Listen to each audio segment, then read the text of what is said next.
I lost all my followers on Instagram.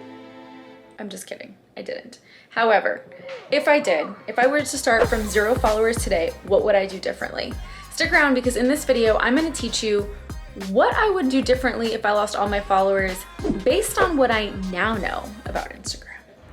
Okay guys, welcome back to my YouTube channel and I am your host, Jen Marilla. This YouTube channel is for entrepreneurs and small businesses who are looking to grow using social media. If that's right up your alley, then go ahead and hit that subscribe button.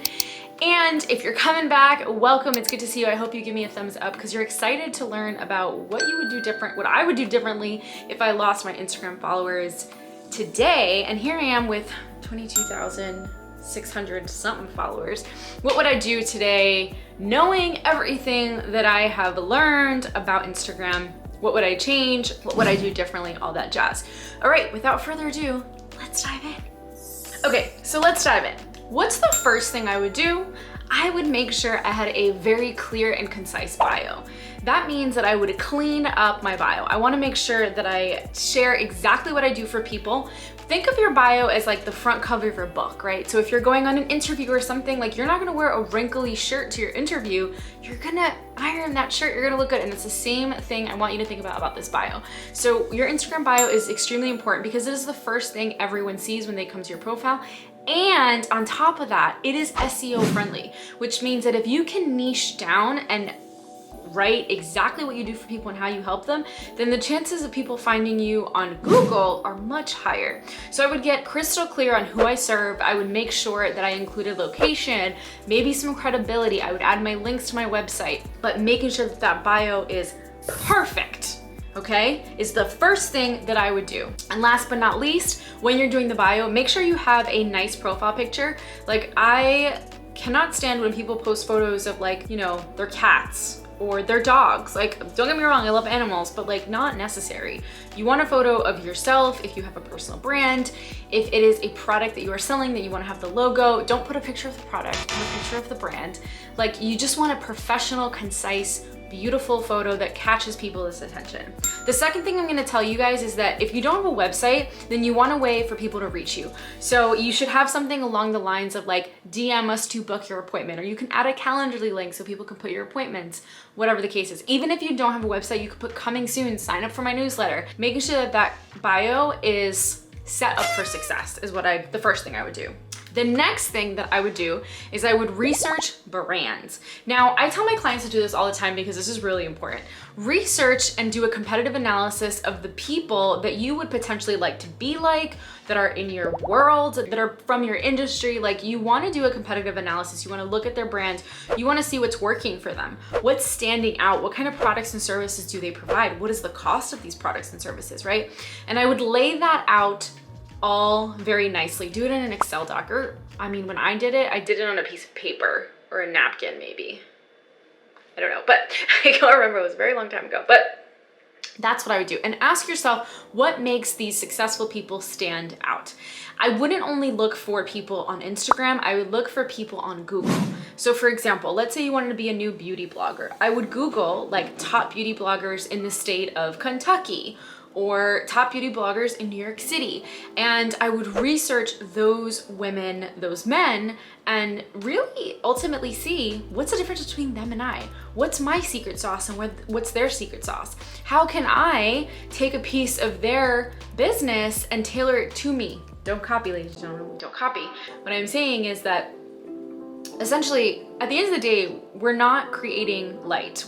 This isn't all new. We're all pretty much doing the same thing. We're just speaking in different languages, different tones, and different contexts, right? So what can you take that is already successful for someone else and adapt it to your business, or whatever it is that you want to create in your business? The other thing that I would pay attention to is pay attention to their Instagram. How is their Instagram, like what about their Instagram calls your attention, right? Are they aesthetically pleasing? What type of content are they delivering it? How are they delivering it? Are they using infographics? Are they using videos? Are they using photos? Are they using quotes? Like, what is it about that page that really draws your attention? And the third thing that I would do, which is ultimately the most important thing, and I'm not gonna say niche down, but niche down. I would get crystal clear on who my ideal client is, and I would serve them. Literally figure out what are they struggling with and what they need help with. So again, if you're a beauty blogger, instead of being a beauty blogger for all of these people. Maybe you're a beauty blogger about skincare and you're focusing on using organic, cruelty-free products. And so you are niching down to a very specific type of audience, a very specific type of target. And I would get crystal clear on what they look for when they're shopping. Why would they want to use certain brands? What brands do they usually use, etc. You guys get the picture. But I would really research my ideal client. And I would make a brain dump of 30 struggles that these clients have. So maybe you're a coach and you're starting out and you're like, okay, so I know my niche is females. Like, dive deep. Ask yourself, what are these females, your target audience, what are they struggling with? And how can you best serve them? What are the results that you can get them? What are you trying to teach them, right? And that's the type of content that I would create. And I would only focus on that. I wouldn't worry about repeating myself too much. I wouldn't worry about, is this making any sense? Because at the end of the day, it's making sense to them if you are niching down and concentrating on one specific person. And last but not least, you guys know I'm gonna say it, Reels. So I would jump on Reels like if it was my job.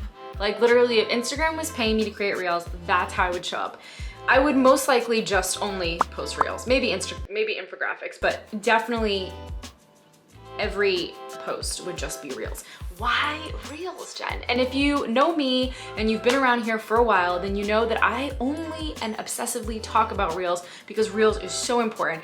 And you wanna check out this video here where I actually talk about why you should be on Instagram Reels if you wanna know more information. But ideally, you guys, I say Reels for several reasons. One, because Instagram is pushing Reels and they want video content. Two, Reels allows you to build an authentic brand and get creative.